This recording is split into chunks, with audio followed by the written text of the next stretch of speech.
उत्तर प्रदेश की सिराथू से विधायक पल्लवी पटेल नाराज है। अखिलेश यादव जिस पीडीए यानी पिछड़ा दलित अल्पसंख्यक वोट बैंक के सहारे लोकसभा चुनाव की बैतरनी पार करने की कोशिश में है, उसी पर सवाल खड़े कर रही है। उनका आक्रोश बच्चन रंजन पर भड़का हुआ है। सवाल कर रही है कि राज्यसभा चुनाव के उम्मीदवारों में पीडीए कहाँ है। वहीं राजनीति के माहिर खिलाड़ी स्वामी प्रसाद मौर्य का आक्रोश भी सामने आया। स्वामी प्रसाद मौर्य समाजवादी पार्टी के राष्ट्रीय महासचिव है। इसके बाद भी उनके विवादित बयानों से हमेशा पार्टी किनारा करती रही है।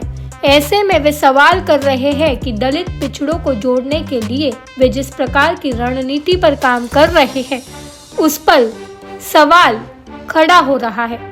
वहीं राज्यसभा चुनाव के समय में उनके इस्तीफे को भी इससे जोड़ा जा रहा है।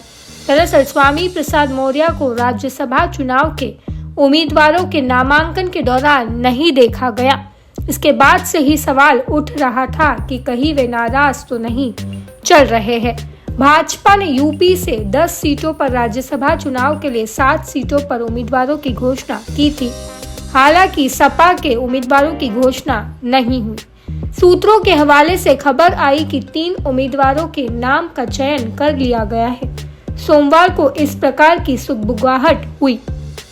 पार्टी के सीनियर नेताओं की ओर से उम्मीद की जा रही थी कि केंद्रीय नेतृत्व की ओर से उन्हें कोई जानकारी नहीं दी जाएगी, लेकिन मीडिया में 3 उम्मीदवारों के नाम सामने के अगले ही दिन अखिलेश यादव, शिवपाल यादव के नेतृत्व में जया बच्चन, आलोक रंजन और रामजी लाल सुमन ने निर्वाची अधिकारी कार्यालय पहुंचकर नामांकन दाखिल कर दिया। इस प्रकार की कार्रवाई के बाद 2 बड़ी राजनीतिक घटनाएं घटी।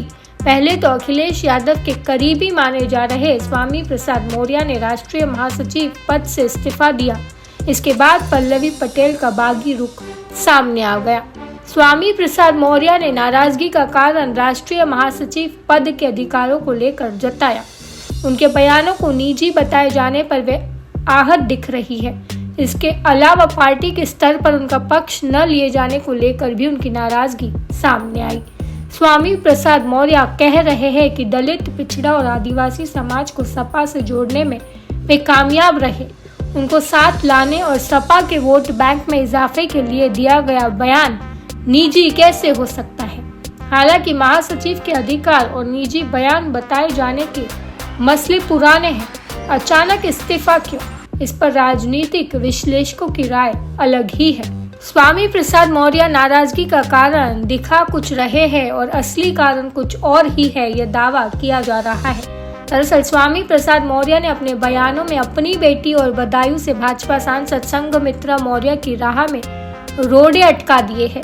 सपा ने पहले ही बदायूं सीट से धर्मेंद्र यादव को मैदान में उतार दिया है।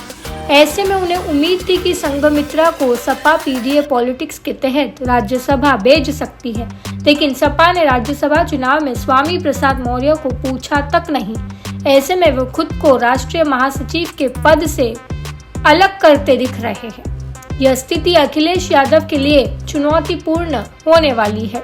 पार्टी के पद पर रहते हुए वे अपनी बेटी के लिए अब बड़े स्तर पर प्रयास करते नहीं दिख पाते। सपा के राष्ट्रीय महासचिव पद से स्वामी प्रसाद मौर्य के हटने के बाद बदायूं से धर्मेंद्र यादव के खिलाफ एक बार फिर भाजपा संघमित्रा मौर्य को उम्मीदवार बना सकती है। वही स्वामी प्रसाद मौर्य भी बेटी के समर्थन में वोटरों को एकजुट कर सकते हैं। पद पर न रहने के कारण उनकी प्रतिबद्धता भी उस स्तर की नहीं रहेगी। साथ ही अखिलेश तक उन्होंने इस्तीफा से एक बड़ा संदेश पहुंचा दिया। साथ ही संदेश उस वर्ग तक भी पहुंचा दिया जो स्वामी प्रसाद मौर्य के आश्रय समाजवादी पार्टी से जुड़ता दिख रहा था। अखिलेश यादव जिस पीडीए की बात कर रहे हैं, जब राज्यसभा चुनाव हुआ तो उसके उम्मीदवारों की सूची में यह गायब दिखा। वही भाजपा ने अगड़े पिछड़े सबको राज्यसभा चुनाव में साधा है। ऐसे में भले ही पल्लवी पटेल अपने स्तर से सपा को बड़ा डेंट न दे, लेकिन वे पार्टी के भीतर बगावत की आवाज जरूर बन गई। मुलायम सिंह यादव के निधन के बाद अखिलेश को अपने दम पर लोकसभा चुनाव 2024 में उतरना है। पिछले 2 लोकसभा चुनाव में पार्टी 5 सीटों पर अटकी है।